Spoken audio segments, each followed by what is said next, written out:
इयत्ता 10वी विषय विज्ञान आणि तंत्रज्ञान धडा 2 मूलद्रव्यांचे आवर्ती वर्गीकरण. प्रस्तावना. मुलांनो, आपण नेहमी विज्ञानात कॅल्शियम, क्लोरीन, कार्बन, लिथियम अशी नावे ऐकतो. तुमच्यापैकी कोणी सांगू शकेल की हे काय आहेत? सर, ही मूलद्रव्ये आहेत. बरोबर आहे. मूलद्रव्य म्हणजे ज्या पदार्थांचा रेणू एकाच प्रकारच्या अणूंचा बनलेला असतो असा मूलभूत रासायनिक पदार्थ होय. आता मी तुम्हाला काही प्रश्न विचारतो, त्यांची आठवून उत्तरे द्या. द्रव्याचे प्रकार कोणते? स्थायू, द्रव, वायू हे द्रव्याचे प्रकार आहेत. बरोबर. त्याचप्रमाणे प्लाझ्मा हा देखील द्रव्याचा एक प्रकार आहे. प्लाझ्मा ही उच्च तापमानात आढळते. मग मला सांगा, मूलद्रव्यांचे प्रकार कोणते? सर, धातू, अधातू व धातू सदृश्य हे मूलद्रव्यांचे प्रकार आहेत. अगदी बरोबर. मुलांनो, द्रव्याच्या लहानात लहान कणाला काय म्हणतात? सर, द्रव्याच्या लहानात लहान कणाला अणू म्हणतात. छान. या लहान लहान अणूंनीच द्रव्याची निर्मिती होते हे आपण पाहिलंच आहे. तुमच्यापैकी कोण सांगू शकेल मूलद्रव्ये व संयुगे यांच्या रेणूंमध्ये काय फरक असतो ते? सर, मूलद्रव्यात प्रत्येक कण एकसारख्याच पदार्थाने बनलेला असतो, तर संयुगे ही 2 किंवा अधिक मूलद्रव्यांनी बनलेली असतात. बरोबर.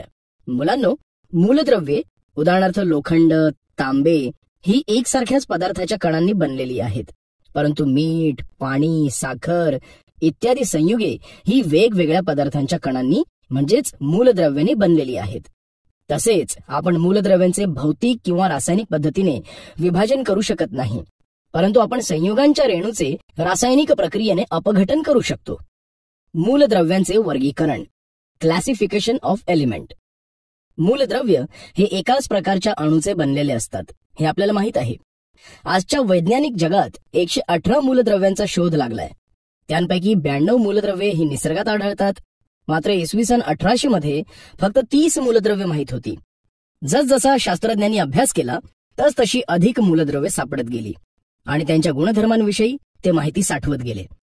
एवढ्या मूलद्रव्यांचा अभ्यास आपल्याला करणं सोपं व्हावं म्हणून त्यांनी मूलद्रव्यांचे वर्गीकरण केले. सुरुवातीच्या वर्गीकरणात त्यांनी धातू व अधातू असे मूलद्रव्याचे वर्गीकरण केले. पुढील काळात धातू सदृश म्हणून मूलद्रव्यांचा आणखी एक गट केला गेला. याचा अभ्यास आपण मागील वर्गात केला होता. मग सांगा बरं, धातू मूलद्रव्ये व अधातू मूलद्रव्ये म्हणजे काय? धातूंची वैशिष्ट्ये ज्या मूलद्रव्यांना आहेत ती धातू मूलद्रव्ये आणि अधातूंची वैशिष्ट्ये ज्या मूलद्रव्यांना आहेत ती अधातू मूलद्रव्ये होत. बरोबर. मुलांनो, 80 मूलद्रव्ये ही धातू आहेत. घासल्यावर येणारी चकाकी, विजेची सुवाहकता, उच्च घनता ही धातूंची वैशिष्ट्ये आहेत. सर्वसाधारण परिस्थितीत धातू स्थायू स्थितीत असतात. उदाहरणार्थ लोह, ॲल्युमिनियम, शिसे, जस्त, सोने, चांदी ही धातू मूलद्रव्ये आहेत. अधातू हे विजेचे दुर्वाहक असतात व त्यांची घनता धातूपेक्षा कमी असते. हायड्रोजन, ऑक्सिजन, ब्रोमिन, गंधक, फॉस्फरस ही अधातूंची उदाहरणे आहेत. धातू सदृश्य मूलद्रव्ये ही विजेची दुर्वाहक असून त्यांची घनता जास्त असते. सिलिकॉन, आर्सेनिक, सेलेनियम ही धातू सदृश मूलद्रव्ये आहेत.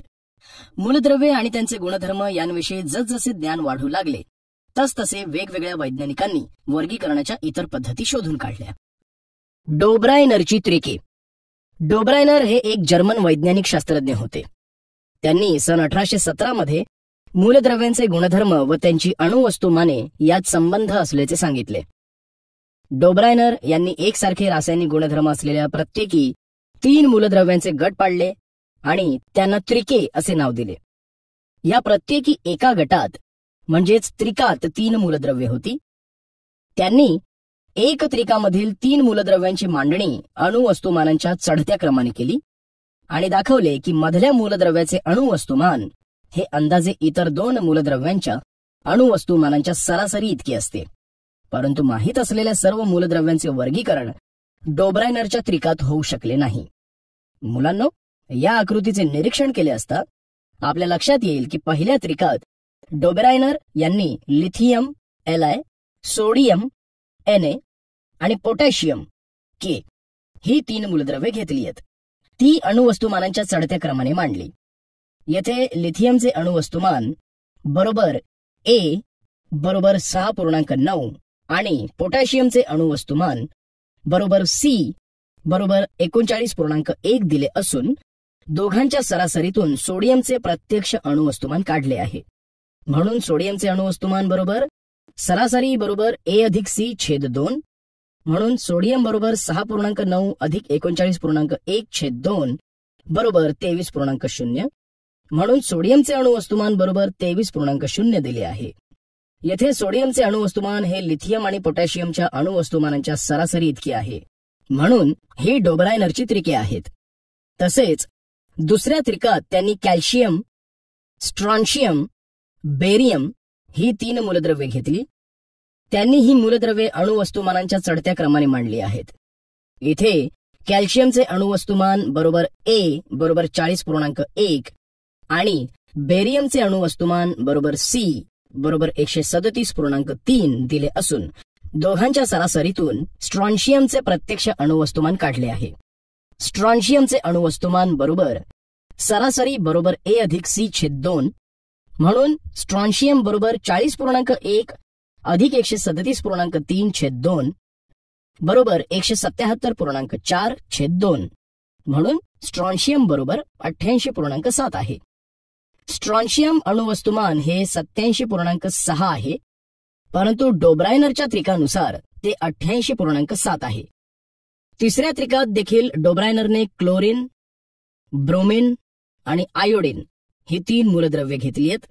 इथे क्लोरीनचे अणुवस्तुमान बरोबर A बरोबर 35.5 आणि आयोडीनचे अणुवस्तुमान बरोबर C बरोबर 126.9 दिले असून दोघांच्या सरासरीतून ब्रोमिनचे प्रत्यक्ष अणुवस्तुमान काढले आहे. म्हणून ब्रोमिनचे अणुवस्तुमान बरोबर सरासरी बरोबर A+C/2. म्हणून ब्रोमिन बरोबर 35.5 अधिक 126.9/2 बरोबर 162.4/2. म्हणून ब्रोमिन बरोबर 81.2 आहे. ब्रोमिनचे अणुवस्तुमान हे 79.9 आहे, परंतु डोब्रायनरच्या त्रिकानुसार ते 81.2 आहे. सांगा पाहू. मुलांनो, सारखे रासायनिक गुणधर्म असलेल्या मूलद्रव्यांच्या पुढे दिलेल्या गटांमधून डोब्रायनरची त्रिके ओळखा. कंसात तुम्हाला अणुवस्तुमानांक दिलेले आहेत. 1 magnesium 24.3, calcium 40.1, strontium 87.6, 2 sulphur 32.1, selenium 79.0, टॅलरियम 127.6, 3 beryllium 9.0, magnesium 24.3, calcium 40.1. Sir, पहिल्या गटात मॅग्नेशियमचे अणुवस्तुमान बरोबर A बरोबर 24.3, स्ट्रॉन्शियमचे अणुवस्तुमान बरोबर C बरोबर 87.6 दिले असून कॅल्शियमचे अणुवस्तुमान काढायचे आहे. म्हणून कॅल्शियमचे अणुवस्तुमान बरोबर सरासरी बरोबर A+C/2. म्हणून कॅल्शियम बरोबर 24.3 अधिक 87.6/2 बरोबर 111.9/2 बरोबर 55.95. ही डोब्रायनरची त्रिके नाहीत, कारण कॅल्शियमचे वस्तुमान 40.1 हे मॅग्नेशियम आणि स्ट्रॉन्शियमच्या अणुवस्तुमानांच्या सरासरी इतके नाही. कॅल्शियमचे अणुवस्तुमान 55.95. सर, दुसऱ्या गटात सल्फरचे अणुवस्तुमान बरोबर A बरोबर 32.1, टॅलरियमचे अणुवस्तुमान बरोबर C बरोबर 127.6 दिले असून सेलेनियमचे अणुवस्तुमान काढायचे आहे. म्हणून सेलेनियमचे अणुवस्तुमान बरोबर सरासरी बरोबर A+C/2. म्हणून सेलेनियम बरोबर 32.1 अधिक 127.6/2 बरोबर 159.7/2 बरोबर 79.85. ही डोब्रायनरची त्रिके आहेत, कारण इथे सेलेनियमचे वस्तुमान हे सल्फर आणि टॅलेरियमच्या अणुवस्तुमानांच्या सरासरी इतके आहे. सर, तिसऱ्या गटात बेरिलियमचे अणुवस्तुमान बरोबर 9.0, कॅल्शियमचे अणुवस्तुमान बरोबर 40.1 दिले असून मॅग्नेशियमचे अणुवस्तुमान काढायचे आहे. म्हणून मॅग्नेशियमचे अणुवस्तुमान बरोबर सरासरी बरोबर A+C/2. म्हणून मॅग्नेशियम बरोबर 9.0 अधिक 40.1/2 बरोबर 49.1/2 बरोबर 24.55. इथे मॅग्नेशियमचे वस्तुमान हे बॅरिलियमच्या आणि कॅल्शियमच्या अणुवस्तुमानांच्या सरासरी इतके आहे, म्हणून ही डोब्रायनरची त्रिके आहेत. अगदी बरोबर आहे. मात्र या सर्व अभ्यासातून असे लक्षात आले की हा नियम सगळ्या मूलद्रव्यांना लागू पडत नाही. त्यामुळे त्यांच्या संशोधनावर मर्यादा आल्या आणि त्यातूनच न्यूलँड्सच्या अष्टकांचा नियम पुढे आला. न्यूलँड्सच्या अष्टकांचा नियम. जॉन न्यूलँड्स हा एक इंग्लिश वैज्ञानिक होता. त्याने एका वेगळ्या मार्गाने अणुवस्तुमानांचा सहसंबंध मूलद्रव्यांच्या गुणधर्मांशी जोडला. सन 1866 मध्ये त्याने माहीत असलेली सर्व मूलद्रव्ये अणुवस्तुमानांच्या चढत्या क्रमाने मांडली. या मांडणीची सुरुवात सर्वात हलक्या हायड्रोजन या मूलद्रव्याने केली आणि शेवट थोरियमने केला. न्यूलँड्स यांनी या मांडणीचे निरीक्षण केले असता त्यांना असे दिसले की प्रत्येक 8व्या मूलद्रव्याचे व पहिल्या मूलद्रव्याचे गुणधर्म सारखे होते. उदाहरणार्थ, जसे मांडणीत सोडियम हे लिथियम पासून 8वे मूलद्रव्य आहे आणि त्यांचे गुणधर्म देखील सारखे आहेत, तसेच मॅग्नेशियम हे देखील बेरिलियम पासून 8वे मूलद्रव्य आहे आणि त्या दोघांचे गुणधर्म देखील एकसारखेच आहेत. तसेच न्यूलँड्सच्या अष्टकांच्या मांडणीत क्लोरीन हे फ्ल्युओरिन पासून 8वे मूलद्रव्य असून त्यांच्या गुणधर्मांमध्येही एकसारखेपणा आहे. म्हणून जॉन न्यूलँड्सने 8व्या व पहिल्या मूलद्रव्यांच्या गुणधर्मांमध्ये दिसून येणाऱ्या सारखेपणाला अष्टकांचा नियम असे म्हटले. न्यूलँड्सच्या या अष्टकांच्या मांडणीचा अभ्यास केल्यावर त्यात खूप त्रुटी आढळून आल्या. मांडणीत हा नियम फक्त कॅल्शियम पर्यंतच लागू होत होता. न्यूलँड्सने माहीत असलेली सर्व मूलद्रव्ये 7x8 अशा 56 रकान्यांच्या तक्त्यात बसवली. सर्व मूलद्रव्ये तक्त्यात समाविष्ट करून घेण्यासाठी त्याने एका जागेवर 2 मूलद्रव्ये बसविली. उदाहरणार्थ, आकृतीत दाखवल्याप्रमाणे कोबाल्ट व निकेल, सिझियम व लॅन्थेनम ही मूलद्रव्ये एकाच रकान्यात जोडीने बसविली आहेत. मुलांनो, आपल्याला या आकृतीत डो, रे, मी, फा, सो, ला, टी ही अक्षरे दिसत आहेत. ती अक्षरे म्हणजे पाश्चात्य संगीतातील स्वर होय. 8व्या स्थानावर दुप्पट वारंवारतेचा डो हा स्वर येतो. हे पाश्चात्य स्वरांचे अष्टक होय. तसेच भारतीय संगीतात सा, रे, ग, म, प, ध, नी हे 7 मुख्य स्वर आहेत. त्यांच्या समूहाला सप्तक म्हणतात. या स्वरांमध्ये सा पासून स्वरांची वारंवारता वाढत जाऊन नी हा स्वर येतो. त्यानंतर पुन्हा साच्या दुप्पट वारंवारतेवर पुन्हा वरच्या सप्तकातील सा स्वर येतो. अशा प्रकारे स्वर पूर्ण झाल्यावर स्वरांची पुनरावृत्ती होते आणि स्वरांच्या वैविध्यपूर्ण उपयोगातून संगीत निर्मित होते. तसेच आकृतीत आपल्याला भिन्न गुणधर्म असलेली मूलद्रव्ये अष्टकातील एकाच स्वराखाली ठेवली आहेत. उदाहरणार्थ, कोबाल्ट व निकेल या धातूंना न्यूलँड्सने डो या स्वराखाली क्लोरीन व ब्रोमिन या हॅलोजनांबरोबर ठेवले आहे. या उलट कोबाल्ट व निकेल यांच्याशी साम्य असणारा लोखंड त्यांच्यापासून लांब ऑक्सिजन व सल्फर या अधातूंबरोबर टी या स्वराखाली ठेवलाय. परंतु नंतरच्या काही काळात नवीन मूलद्रव्यांचा शोध लागला. शोध लागलेल्या नवीन मूलद्रव्यांना न्यूलँड्सच्या अष्टकात सामावून घेण्याची तरतूद नव्हती, कारण नव्याने शोध लागलेल्या नवीन मूलद्रव्यांचे गुणधर्म न्यूलँड्सच्या अष्टकांच्या नियमात बसत नव्हते. मेंडेलीव्हची आवर्त सारणी, मेंडेलीव्हज पिरियॉडिक टेबल.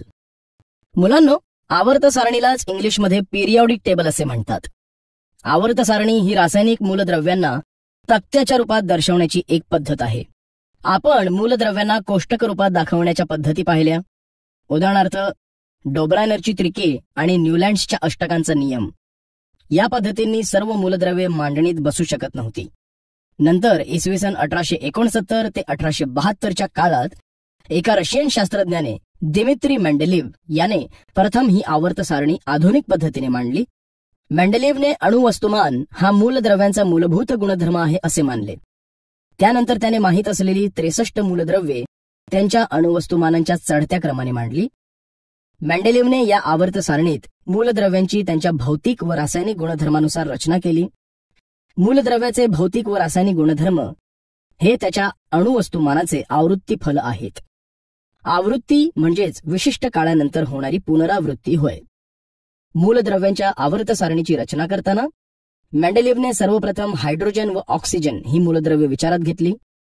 त्यांनी मूलद्रव्यांच्या हायड्रोजन व ऑक्सिजन बरोबर झालेल्या हायड्राइड व ऑक्साईड संयोगांची रेणुसूत्रे हे रासायनिक गुणधर्म आणि मूलद्रव्यांचे तसेच त्यांच्या हायड्राइड व ऑक्साईड या संयोगांचे द्रवणांक, उत्कलनांक व घनता हे भौतिक गुणधर्म विचारात घेतले. या गुणधर्मांचा विचार केल्यावर मेंडेलिव्हच्या असे लक्षात आले की ठराविक कालावधीनंतर भौतिक व रासायनिक गुणधर्मांमध्ये सारखेपणा असलेल्या मूलद्रव्यांची पुनरावृत्ती होते, म्हणजेच ती मूलद्रव्य पुन्हा निर्माण करता येतात. या निरीक्षणाच्या आधारे त्यांनी आवर्त सारणी तयार केली. मूलद्रव्यांचे गुणधर्म हे त्यांच्या अणुवस्तुमानांचे आवर्ती फल असतात. मेंडेलिव्हने या आवर्त सारणीत मूलद्रव्यांना त्यांच्या अणुवस्तुमानाच्या चढत्या क्रमाने मांडले. त्यानंतर मेंडेलिव्हने मूलद्रव्यांची आडव्या ओळीत मांडणी करण्यास सुरुवात केली. त्या आडव्या ओळींना आवर्त असे म्हणतात. त्याला आधी मांडलेल्या मूलद्रव्याशी सारखेपणा असलेले दुसरे मूलद्रव्य सापडले, ते त्याने नवीन ओळीत पहिल्या मूलद्रव्यांच्या खाली मांडले. मेंडेलिव्हला अशा सारणीतून मूलद्रव्यांच्या गुणधर्मांमधील आवर्तनुसारी कल ठळकपणे दाखवायचे होते. जसजशी मूलद्रव्यांची भर पडत गेली तसतशी मेंडेलिव्हच्या मूळ सारणीची रचना वाढत गेली आणि अशा प्रकारे मेंडेलिव्हच्या सारणीत उभे स्तंभ देखील तयार झाले. त्या उभ्या स्तंभांना गण असे म्हणतात. आकृतीत दाखवलेल्या या मेंडेलिव्हच्या आवर्त सारणीत आवर्तमध्ये म्हणजे वरच्या आडव्या ओळीत संयोगाची रेणुसूत्रे दाखवली आहेत. ही रेणुसूत्रे आवर्त सारणीत R2O, R2O3 या पद्धतीने दाखवली आहेत. ही रेणुसूत्रे आपण R2O, R2O3 अशीही लिहितो. इथे R हा संबंधित मूलद्रव्य आहे. मेंडेलिव्हच्या आवर्त सारणीत संयुगांची रेणुसूत्रे R2O, RH पद्धतीने लिहितात.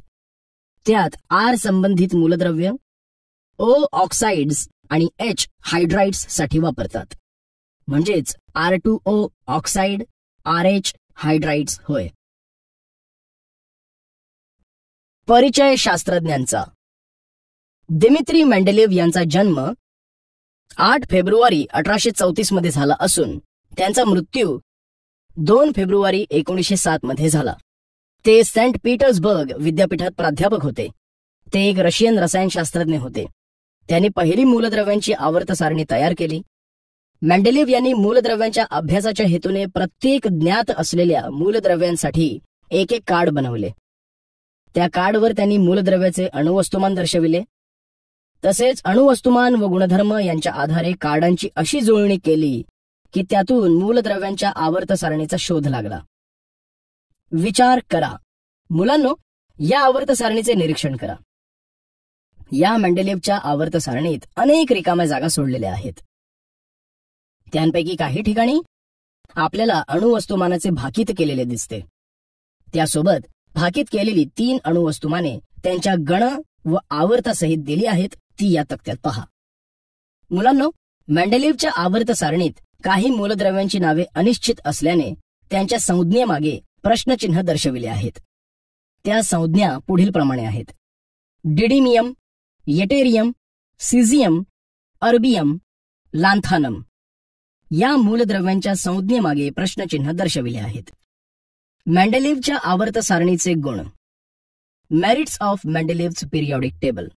मुलांनो, आपल्याला माहितच आहे की विज्ञानात जसजसे नवीन शोध लागतात तसतशा जुन्या गोष्टी बदलून त्यांची जागा नवीन प्रगत गोष्टी घेतात.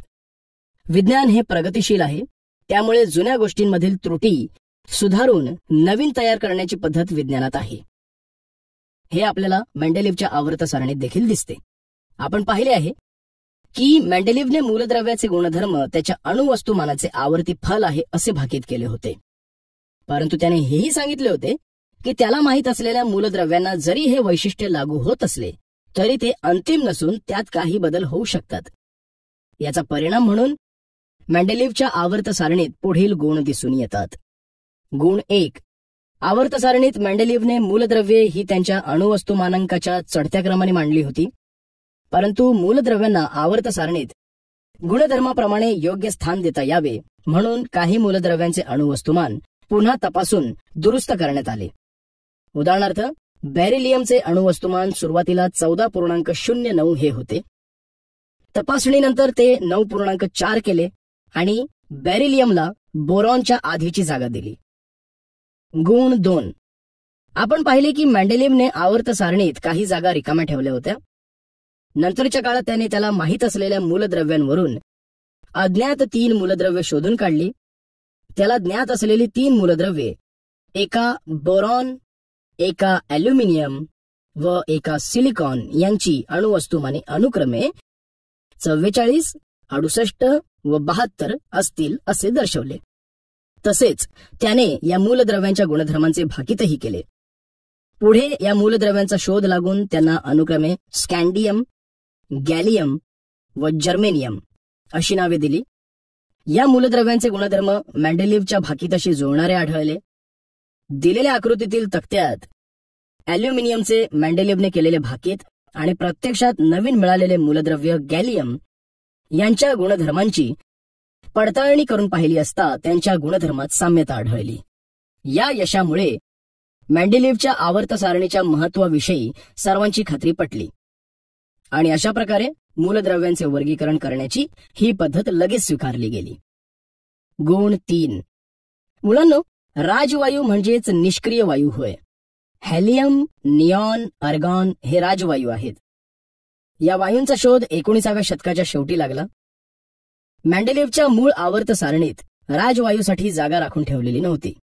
परंतु शोध लागल्यावर मेंडेलिव्हने मूळ आवर्त सारणीला धक्का न लावता शून्य गण निर्माण केला व त्या गणात राजवायूंना जागा दिली. जरा डोके चालवा. क्लोरीनची Cl35 व Cl37 अशी 2 समस्थानिके आहेत. त्यांची अणुवस्तुमाने अनुक्रमे 35 व 37 अशा वेगवेगळ्या स्थानांवर ठेवणे योग्य ठरेल की त्यांची रासायनिक गुणधर्म समान आहेत म्हणून त्यांना एकाच स्थानावर ठेवणे योग्य ठरेल? हे आपण पाहू. क्लोरीनची समस्थानिके 35 व 37 असली तरी मेंडेलिव्हच्या आवर्त सारणीत क्लोरीनला एकच जागा दिलीय. म्हणून क्लोरीनची समस्थानिके Cl35 व Cl37 यांना मेंडेलिव्हच्या आवर्त सारणीत वेगवेगळी जागा देता आली नाही. मेंडेलिव्हच्या आवर्त सारणीतील त्रुटी. मुलांनो, आवर्त सारणीचे निरीक्षण केले असता आपल्या लक्षात येते की कोबाल्टचे व निकेलचे पूर्णांकी अणुवस्तुमान हे 59 आहे. म्हणजेच दोन्ही मूलद्रव्यांचे अणुवस्तुमान समान आहे. त्या दोन्ही मूलद्रव्यांचे अणुवस्तुमान समान असल्याने त्यांच्या क्रमाबद्दल मेंडेलिव्हच्या आवर्त सारणीत संदिग्धता म्हणजे शंका होतीच. 2. दुसरी त्रुटी म्हणजे समस्थानिके. मेंडेलिव्हच्या आवर्त सारणीनंतर खूप काळाने समस्थानिकांचा शोध लागला. समस्थानिकांचे रासायनिक गुणधर्म समान तर अणुवस्तुमाने भिन्न असल्यामुळे त्यांना मेंडेलिव्हच्या आवर्त सारणीत जागा कशा प्रकारे द्यायची हे एक मोठे आव्हान उभे राहिले. 3. मूलद्रव्यांच्या अणुवस्तुमानातील वाढ ही नियमित होत नसे. त्यामुळे 2 जड मूलद्रव्यांच्या मध्ये किती मूलद्रव्यांचा शोध लागेल याचे भाकीत करणे मेंडेलिव्हच्या आवर्त सारणीच्या नियमानुसार शक्य नव्हते. 4. आवर्त सारणीचे निरीक्षण केले असता हायड्रोजनच्या स्थानासंदर्भात प्रश्न निर्माण होतात. आवर्त सारणीतील गण 7 पाहिला असता लक्षात येते की हायड्रोजन हा हॅलोजनांशी साम्य दर्शवितो. जसे की हायड्रोजनचे रेणुसूत्र H2 आहे तर फ्लोरीन व क्लोरीन यांची रेणुसूत्रे F2 व Cl2 अशी आहेत. तसेच आवर्त सारणीतील या सारणीत 3 हायड्रोजन व अल्कधातू आवर्त सारणीतील गण 1 यांच्या रासायनिक गुणधर्मामध्येही सारखेपणा आहे. अल्कधातू म्हणजे सोडियम, पोटॅशियम इत्यादी. हायड्रोजन व सोडियम यांनी क्लोरीन व ऑक्सिजन यांच्याबरोबर तयार केलेल्या संयुगांच्या रेणुसूत्रांमध्ये तयार झालेला सारखेपणा या सारणीत आहे. तसेच हायड्रोजन व क्लोरीन यांचा धातू म्हणजे सोडियम व अधातू कार्बन यांच्याबरोबर तयार केलेल्या संयुगांच्या रेणुसूत्रांमध्ये देखील साधर्म्य आहे. हा सारखेपणा आपण या सारणीत पाहू शकतो.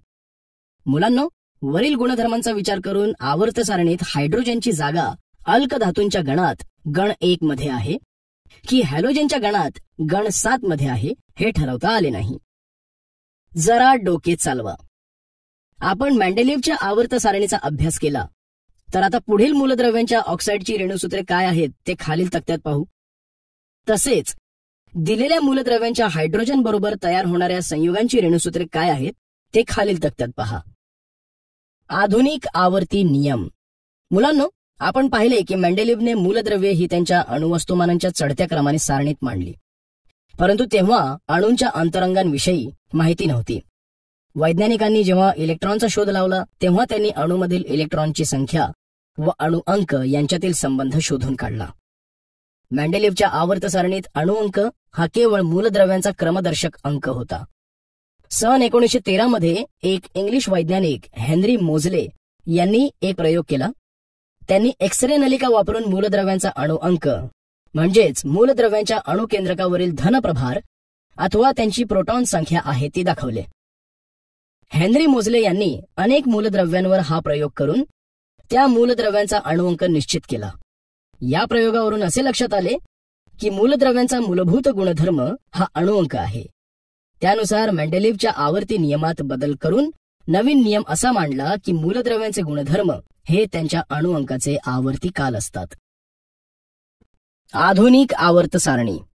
मूलद्रव्यांची मांडणी त्यांच्या अणुअंकाच्या चढत्या क्रमाने केल्यावर मूलद्रव्यांचे जे वर्गीकरण मिळते त्याला आधुनिक आवर्त सारणी असे म्हणतात. आधुनिक आवर्त सारणीत हेनरी मोझले यांनी अणुअंक आधारभूत मानले आणि मूलद्रव्याच्या गुणधर्माचे भाकीत अणुअंकाच्या आधारे करून आधुनिक आवर्त सारणी तयार केली.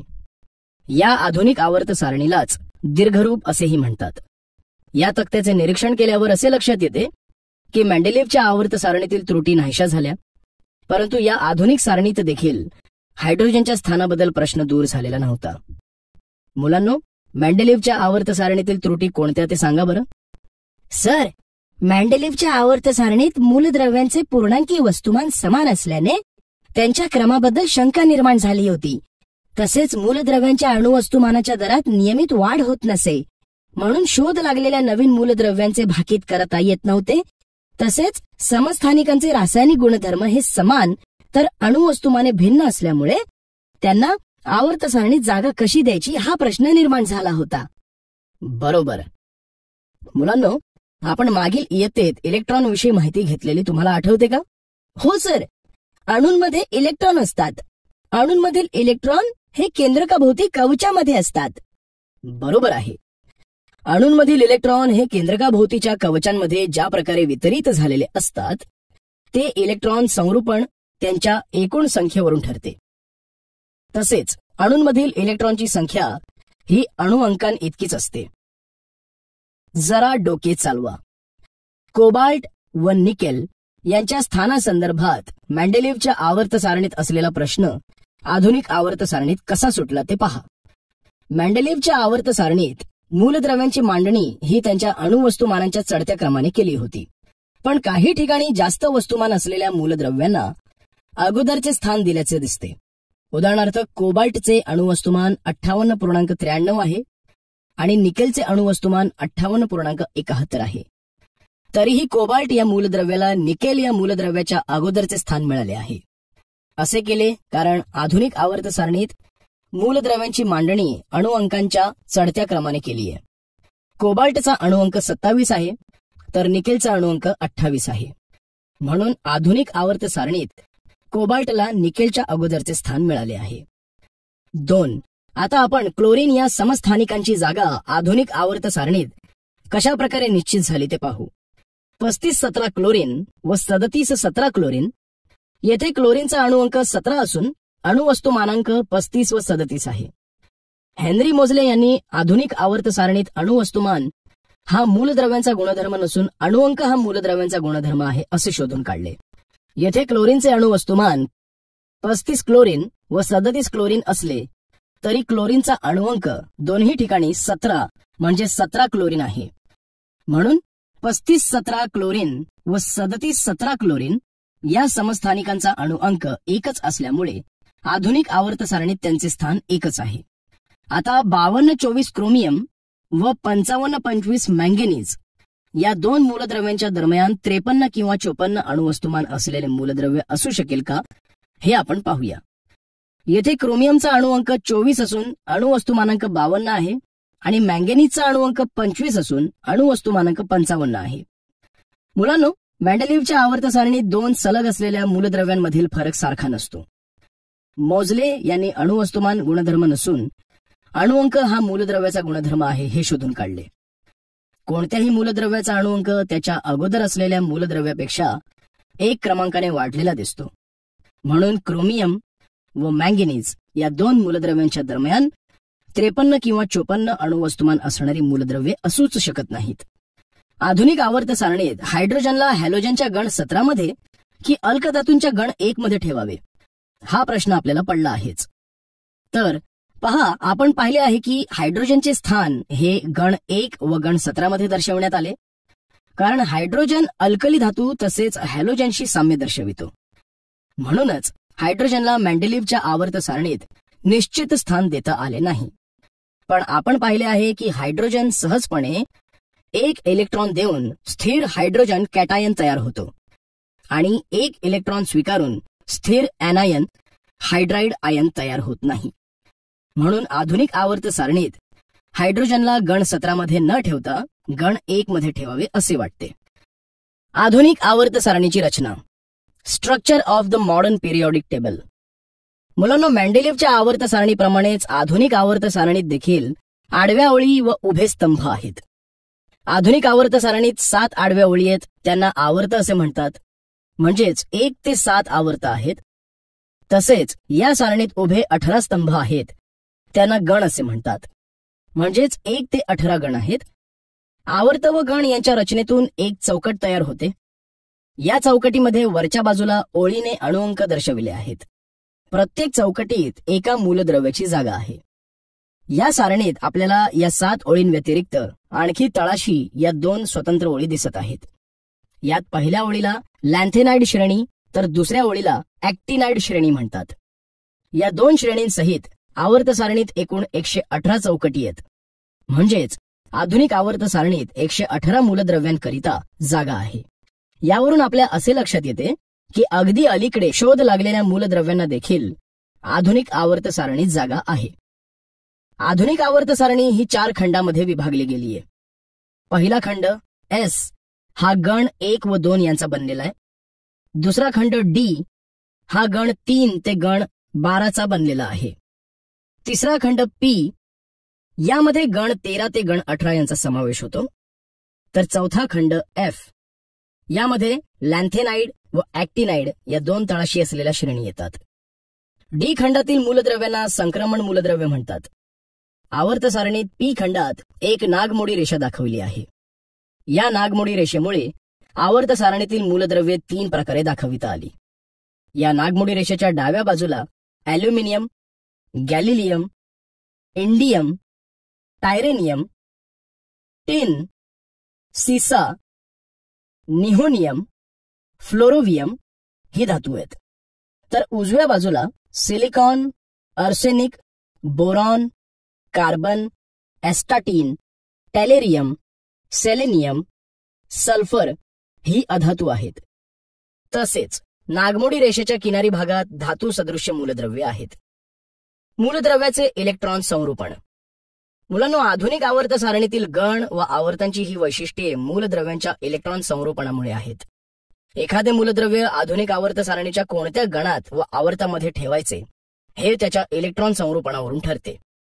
एका आवर्तामध्ये बाजूबाजूला असणाऱ्या मूलद्रव्यांच्या गुणधर्मांमध्ये कमी प्रमाणात फरक असतो, मात्र दूर असणाऱ्या मूलद्रव्यांच्या गुणधर्मांमध्ये खूपच फरक असतो. त्यामुळे एका गणातील मूलद्रव्यांच्या रासायनिक गुणधर्मामध्ये साधर्म्य व प्रणवता दिसून येते. एखाद्या विशिष्ट गणातील सर्व मूलद्रव्यांच्या विविध गुणधर्मांमध्ये साधर्म्य व प्रणवता दिसते. गण व आवर्तांची वैशिष्ट्ये.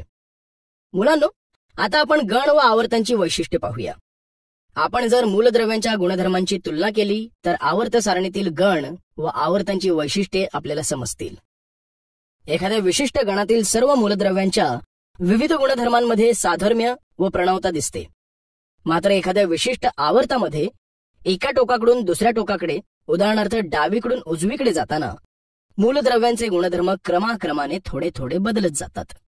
म्हणजेच एकाच गणातील मूलद्रव्यांच्या गुणधर्मात साम्यता व प्रणवता दिसते, परंतु एकाच आवर्तामधील मूलद्रव्यांमध्ये साम्यता व प्रणवता नसते. आवर्तांची साम्यता व प्रणवता ही वैशिष्ट्ये मूलद्रव्यांच्या इलेक्ट्रॉन संरूपणामुळे आहेत. गण व इलेक्ट्रॉन संरूपण सांगा पाहू. मुलांनो, आधुनिक आवर्त सारणीचे अवलोकन करून गण 1 मधील मूलद्रव्यांची नावे एकाखाली अशी सांगा. सर, गण 1 मधील मूलद्रव्यांची नावे hydrogen, lithium, sodium, potassium, rubidium, caesium, फ्रॉन्सियम अशी आहेत. बरोबर. आता या गणातील 4 मूलद्रव्यांचे इलेक्ट्रॉन संरूपण लिहून दाखवा. मूलद्रव्य हायड्रोजन, इलेक्ट्रॉन संरूपण 1.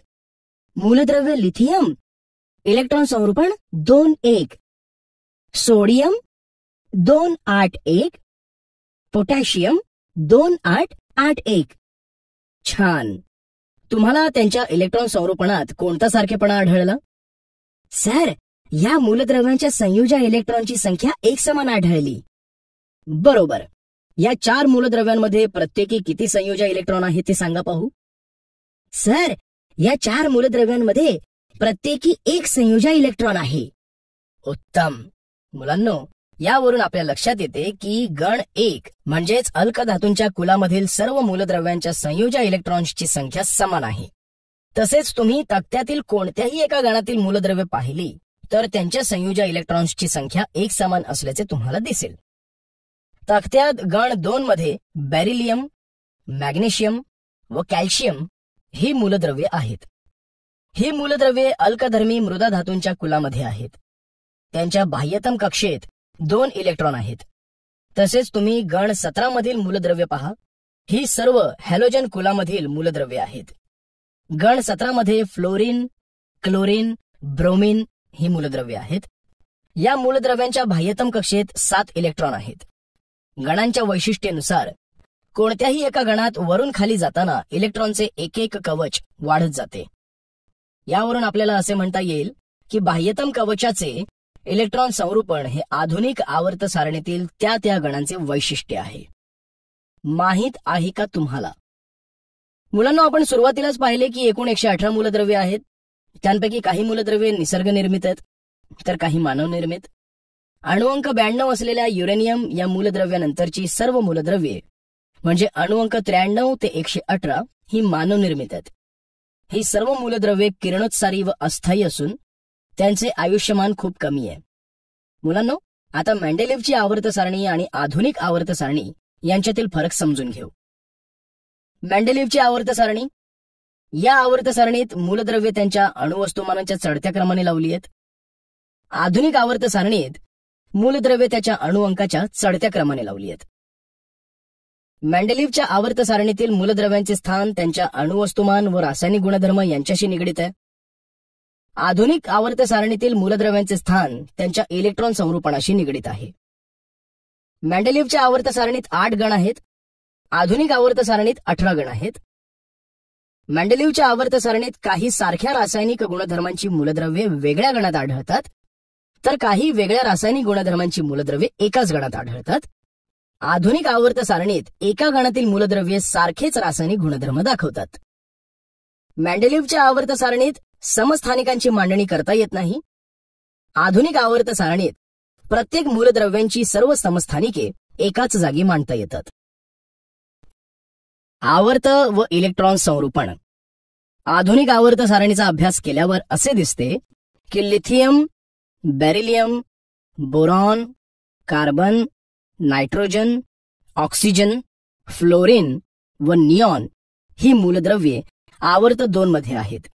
त्या सर्वांचे इलेक्ट्रॉन संरूपण पहा. यावरून आपल्या असे लक्षात येते की आवर्त 2 मधील मूलद्रव्यांच्या संयोजन इलेक्ट्रॉनची संख्या वेगवेगळी आहे, मात्र त्यांच्यातील कवचांची संख्या एकसारखी आहे. हेही लक्षात येते की आवर्तामध्ये डावीकडून उजवीकडे जाताना म्हणजेच आवर्त 2 मध्ये लिथियमकडून निऑनकडे जाताना अणुअंक 1 वाढतो, तशी संयोजन इलेक्ट्रॉनची संख्या देखील वाढते. या आकृतीमध्ये दुसऱ्या आवर्तातील lithium, beryllium, boron, carbon, nitrogen, oxygen, fluorine, neon या मूलद्रव्यांची इलेक्ट्रॉन कवचांची संख्या एकसारखीच म्हणजे 2 आहे. त्या 2 कवचांना के व एल असे म्हणतात. म्हणजेच दुसऱ्या आवर्तातील मूलद्रव्यांना के व एल असे 2 कवच आहेत. तसेच तिसऱ्या आवर्तात असलेल्या sodium, magnesium, aluminium, silicon, phosphorus, sulphur, chlorine, argon या सर्व मूलद्रव्यांना इलेक्ट्रॉनचे के, एल व एम असे 3 कवच आहेत. या आकृतीवरून आपल्याला लक्षात येते की आवर्त 2 व 3 मधील मूलद्रव्यांच्या इलेक्ट्रॉनात डावीकडून उजवीकडे जाताना एक एक इलेक्ट्रॉन वाढत जात आहे. तसेच आवर्त 2 संपल्यानंतर आवर्त 3 सुरू होताना मूलद्रव्यांच्या इलेक्ट्रॉनचा कवच एकाने वाढलाय आणि आवर्त 3 मधील सर्व मूलद्रव्यांना 3 कवच आहेत. परंतु आवर्त 4 सुरू झाल्यावर आवर्त 4 मधील सर्व मूलद्रव्यांना 4 कवच आहेत. आकृतीमध्ये आवर्त 3 मधील शेवटचा मूलद्रव्य ऑर्गॉनचे इलेक्ट्रॉन संरूपण दाखविले आहे. ऑर्गॉनला 3 कवच आहेत, परंतु आवर्त 4 मधील पहिला मूलद्रव्य पोटॅशियमला 4 कवच दाखवलेत. तिसऱ्या आवर्तात असलेल्या sodium, magnesium, aluminium, silicon, phosphorus, sulphur, chlorine, argon या मूलद्रव्यांच्या KLM या 3 कवचांमध्ये इलेक्ट्रॉन असतात. त्या मूलद्रव्याचे इलेक्ट्रॉन संरूपण आपण लिहू. यावरून आपल्या असे लक्षात येते की ज्या मूलद्रव्यांमधील इलेक्ट्रॉन असलेल्या कवचांची संख्या एकसारखी असते ती मूलद्रव्ये एकाच आवर्तात असतात. आधुनिक आवर्त सारणीतील एका आवर्तामध्ये डावीकडून उजवीकडे जाताना बाह्यतम कवचात इलेक्ट्रॉन भरले जातात आणि पुढचा आवर्त सुरू होताच नवीन इलेक्ट्रॉन कवच भरायला सुरुवात होते. पहिल्या 3 आवर्तांमधील मूलद्रव्यांची संख्या ही कवचांची इलेक्ट्रॉन धारकता व इलेक्ट्रॉन अष्टकांचा नियम यावरून ठरते.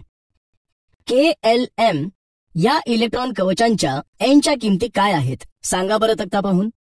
सर, KLM या इलेक्ट्रॉन कवचांची Nच्या किमती 1, 2, 3 आहेत. बरोबर. एका इलेक्ट्रॉन कवचात जास्तीत जास्त किती इलेक्ट्रॉन सामावता येतात आणि त्याचे सूत्र काय आहे? सर, तक्त्यात दाखविल्याप्रमाणे एका कवचात 32 इलेक्ट्रॉन सामावता येतात आणि त्याचे सूत्र 2n वर्ग हे आहे. बरोबर. आता KLM या कवचांची जास्तीत जास्त इलेक्ट्रॉन धारकता किती येते सांगा. सर, KLM ची इलेक्ट्रॉन धारकता अनुक्रमे 2, 8, 18 अशी आहे. छान. मुलांनो, कवचाच्या इलेक्ट्रॉन धारकतेनुसार पहिल्या आवर्तात 2 मूलद्रव्ये आहेत व दुसऱ्या आवर्तात 8 मूलद्रव्ये आहेत. मूलद्रव्यांची रासायनिक अभिक्रियाशीलता ही त्याच्या संयोजक इलेक्ट्रॉनची संख्या व संयोजक कवच कोणते आहे यावरून ठरते. तसेच आधुनिक आवर्त सारणीत मूलद्रव्याचे स्थान कोणत्या गणात व कोणत्या आवर्तात आहे हे त्याच्या संयोजक इलेक्ट्रॉनची संख्या व संयोजक कवच यांवरून मिळते. आधुनिक आवर्त सारणीतील आवर्ती कल. मुलांनो, आवर्ती कल म्हणजे आधुनिक आवर्त सारणीच्या एखाद्या आवर्तातील किंवा एखाद्या गणातील मूलद्रव्यांच्या गुणधर्मांची तुलना केली जाते तेव्हा त्यांच्यात होणाऱ्या बदलांमध्ये काही नियमितता दिसून येते.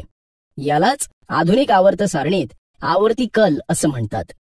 आपण आता मूलद्रव्यांच्या संयोजन, अणु आकारमान व धातू अधातू गुणधर्म या 3 गुणधर्मांमधील आवर्ती कल विचारात घेणार आहोत.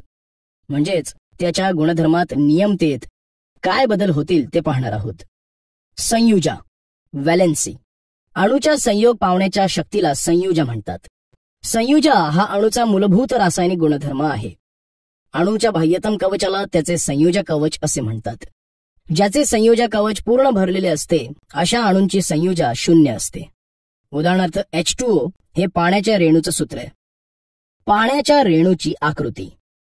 ऑक्सिजन अणूच्या 2 संयुजा 2 हायड्रोजन अणूंशी बंध बनवतात. हे आपण मागील इयत्तेत पाहिले आहे. आता तुम्ही विचार करून माझ्या प्रश्नांची नीट उत्तरे द्या. मूलद्रव्याचे इलेक्ट्रॉन संरूपण व त्याची संयुजा यांच्यात काय संबंध आहे? सर, मूलद्रव्यांची संयुजा ही त्यांच्या बाह्यतम कक्षेतील संयुजा इलेक्ट्रॉनवरून ठरवली जाते. बरोबर. जर बॅरिलियमचा अणुअंक 4 आहे, ऑक्सिजनचा अणुअंक 8 आहे, तर दोन्हींचे इलेक्ट्रॉन संरूपण लिहा व त्यावरून दोन्हींची संयुजा ठरवा. बॅरिलियम अणुअंक 4, इलेक्ट्रॉन संरूपण 2, 2, संयुजा 2. ऑक्सिजन अणुअंक 8, इलेक्ट्रॉन संरूपण 2, 6, संयुजा 2. अगदी बरोबर. आधुनिक आवर्त सारणी आधारभूत मानून पुढील तक्ता तयार केलेला आहे. त्यामध्ये पहिल्या 20 मूलद्रव्यांचे इलेक्ट्रॉन संरूपण संज्ञेखाली लिहून त्यांच्या खाली त्या मूलद्रव्यांची संयुजा दिली आहे ती पहा. आता एका आवर्तात डावीकडून उजवीकडे जाताना संयुजा बदलण्यामध्ये आवर्ती कल काय आहे? आवर्त 2 व आवर्त 3 यांचा संदर्भ घेऊन कसे स्पष्ट केले आहे ते पहा. मुलांनो, आवर्त 2 व आवर्त 3चे निरीक्षण केले असता आपल्या लक्षात येते की मूलद्रव्यांमधील संयोजा इलेक्ट्रॉनची संख्या वेगवेगळी असते, मात्र त्यांच्या कवचांची संख्या एकसारखी असते. आवर्तांमध्ये डावीकडून उजवीकडे जाताना जसा अणुअंक एकाने वाढतो तशी संयोजा इलेक्ट्रॉनची संख्या देखील एकाने वाढते. परंतु मुलांनो, आवर्त 2 व 3 मध्ये डावीकडून उजवीकडे जाताना संयोजात बदल दिसून येतो. ते खालील आकृतीत पहा.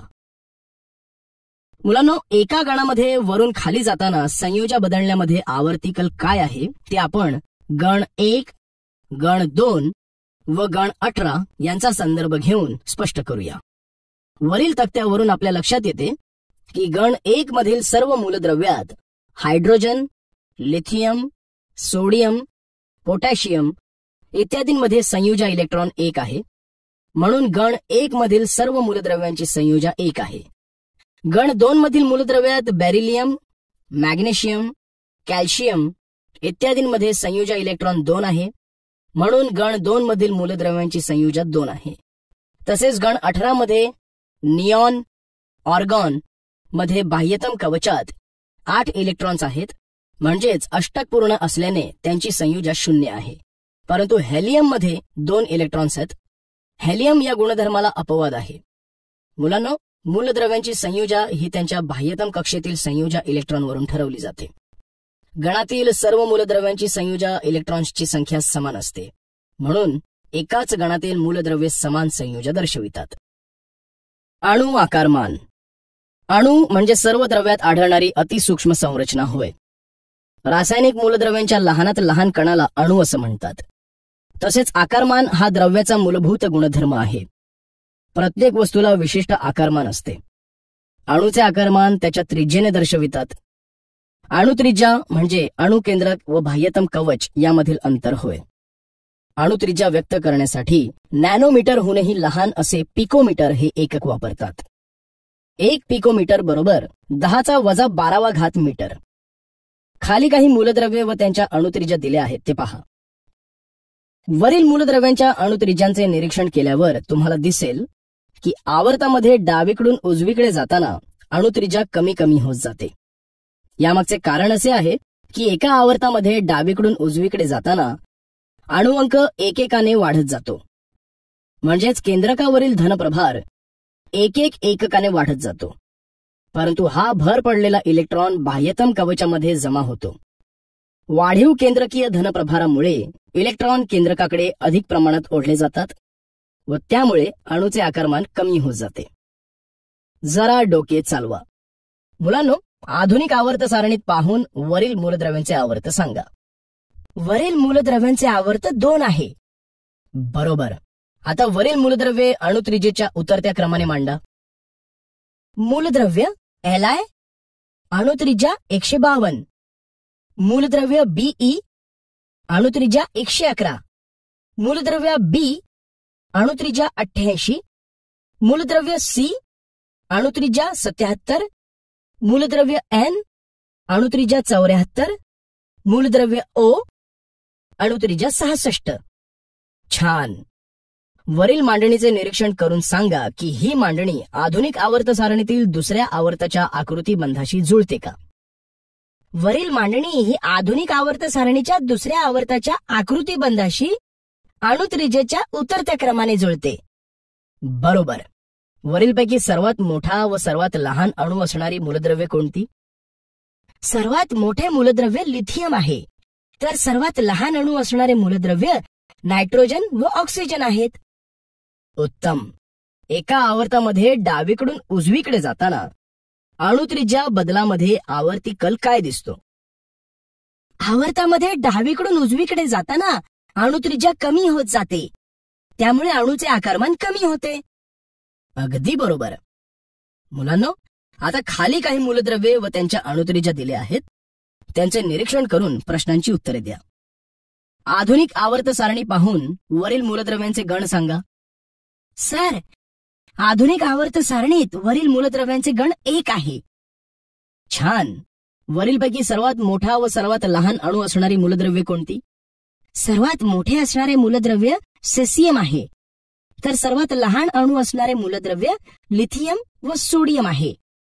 मुलांनो, एका गणामध्ये वरून खाली जाताना अणुत्रिज्या बदलण्यामध्ये आवर्ती कल काय दिसतो? गणामध्ये वरून खाली जाताना अणुत्रिज्या वाढत जाते, त्यामुळे अणूंचे आकारमान वाढत जाते. बरोबर.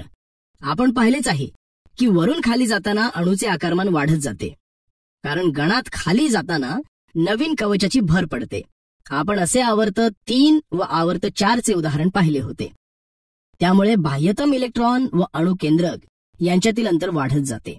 याचा परिणाम म्हणजे केंद्रकावरील प्रभार वाढून सुद्धा अणूंचे आकारमान वाढत जाते. धातू अधातू गुणधर्म, मेटॅलिक नॉन मेटॅलिक कॅरेक्टर. जरा डोके चालवा. मुलांनो, धातू व अधातू म्हणजे काय हे आपण शिकलो आहोत. मग तिसऱ्या आवर्तातील मूलद्रव्य पहा आणि त्यांचे धातू व अधातूंमध्ये वर्गीकरण करा. तिसऱ्या आवर्तातील मूलद्रव्ये आहेत sodium, magnesium, aluminium, silicon, phosphorus, sulphur, chlorine, argon. यातील धातू सोडियम, मॅग्नेशियम, ॲल्युमिनियम हे आहेत आणि अधातू फॉस्फरस, सल्फर, क्लोरीन, ऑर्गॉन हे आहेत. छान. धातू आवर्त सारणीच्या कोणत्या बाजूला आहेत? डाव्या की उजव्या? आवर्त सारणीच्या डाव्या बाजूला धातू आहेत. मग अधातू आवर्त सारणीच्या कोणत्या बाजूला आढळतात? आवर्त सारणीच्या उजव्या बाजूला अधातू आढळतात. यावरून असे लक्षात येते की तुम्हाला आवर्त सारणीत धातू व अधातूंची जागा कुठे आहे हे समजले आहे.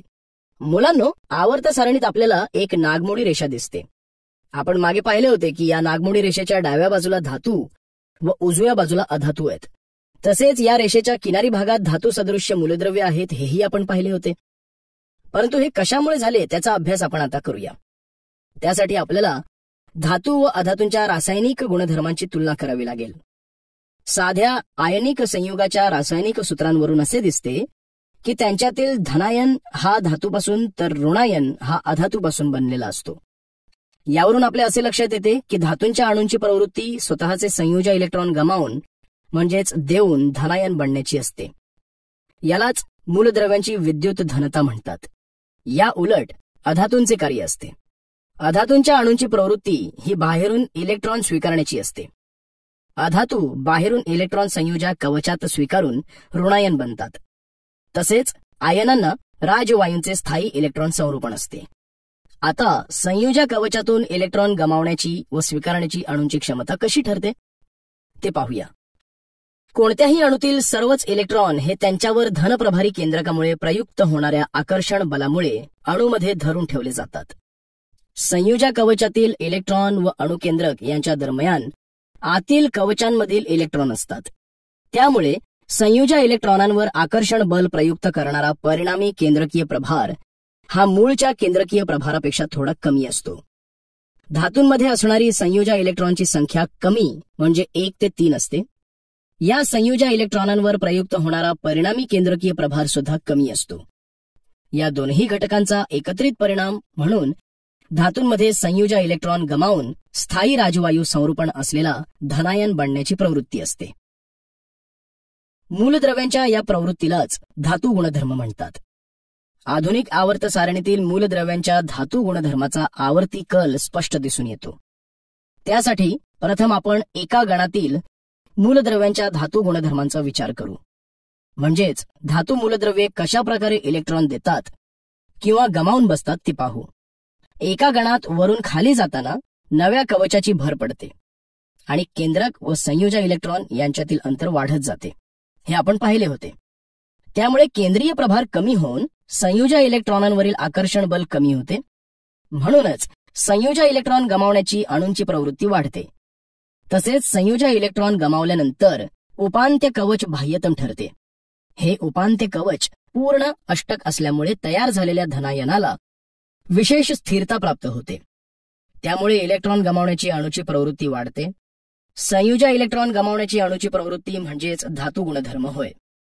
त्यामुळे गणात वरून खाली जाताना मूलद्रव्यांचा धातू गुणधर्म वाढत जाण्याचा कल आवर्त सारणीत दिसतो. या तक्त्याचे निरीक्षण केले असता असे लक्षात येते की एका आवर्तात डावीकडून उजवीकडे जाताना बाह्यतम कवच तेच राहते. मात्र केंद्रकावरील धनप्रभार वाढत गेल्याने व अणुत्रिज्या कमी होत गेल्याने प्रयुक्त होणारा परिणामी केंद्रकीय प्रभार सुद्धा वाढत जातो. त्यामुळे संयोजी इलेक्ट्रॉन गमावण्याची अणूंची प्रवृत्ती कमी कमी होत जाते.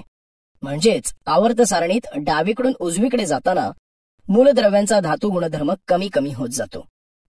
एका आवर्तात डावीकडून उजवीकडे जाताना वाढत जाणारा केंद्रकीय प्रभार व कमी होत जाणारी अणुत्रिज्या या दोनही घटकांमुळे संयोजी इलेक्ट्रॉनवर प्रयुक्त होणारा परिणामी केंद्रकीय प्रभार वाढत जातो व संयोजी इलेक्ट्रॉन अधिकाधिक आकर्षण बलाने धरून ठेवले जातात. यालाच अणूंची विद्युत ऋणता असं म्हणतात. एका आवर्तात डावीकडून उजवीकडे जाताना वाढत जाणाऱ्या विद्युत ऋणतेमुळे बाहेरून इलेक्ट्रॉन स्वीकारतात आणि पूर्ण अष्टक स्थितीमध्ये ऋणायन बनण्याची अणूंची क्षमता वाढत जाते. मूलद्रव्यांची ऋणायन बनण्याची प्रवृत्ती किंवा विद्युत ऋणता म्हणजेच मूलद्रव्यांचा अधातू गुणधर्म होय.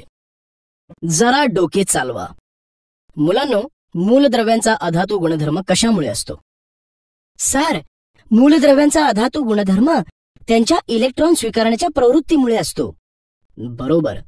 आवर्तमध्ये डावीकडून उजवीकडे जाताना मूलद्रव्यांच्या अधातू गुणधर्म बदलण्यामध्ये काय कल अपेक्षित आहे?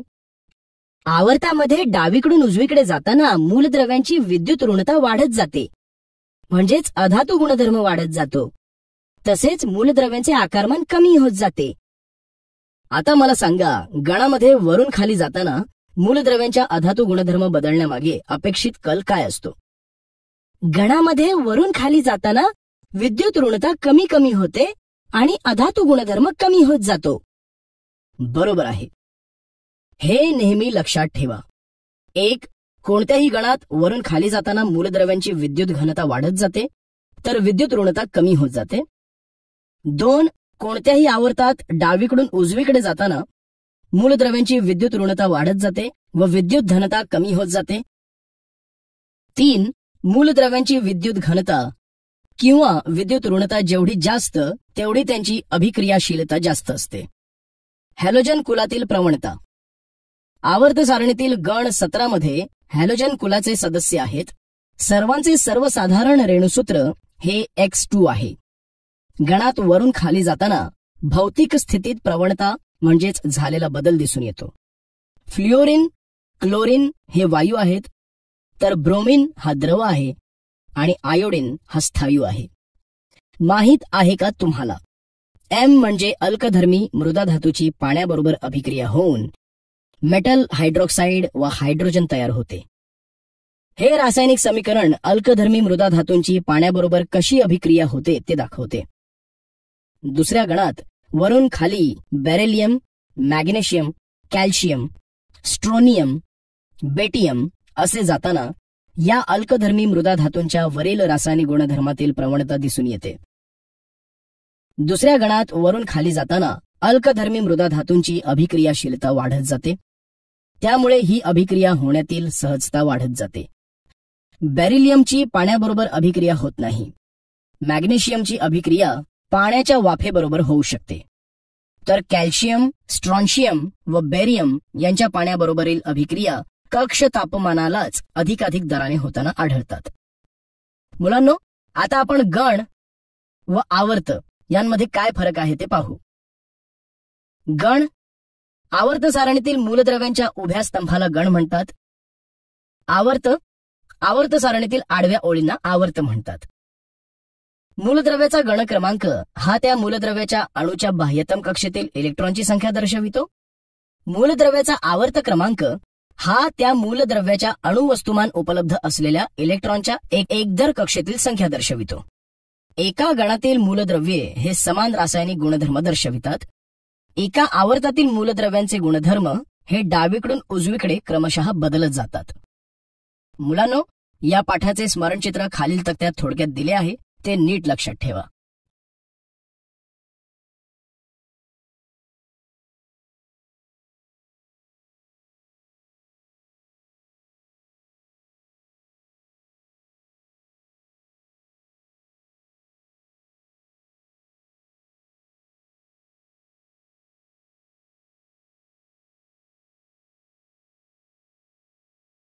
अशा प्रकारे या पाठातून आपण मूलद्रव्यांचे आवर्ती वर्गीकरण याबद्दल माहिती घेतली.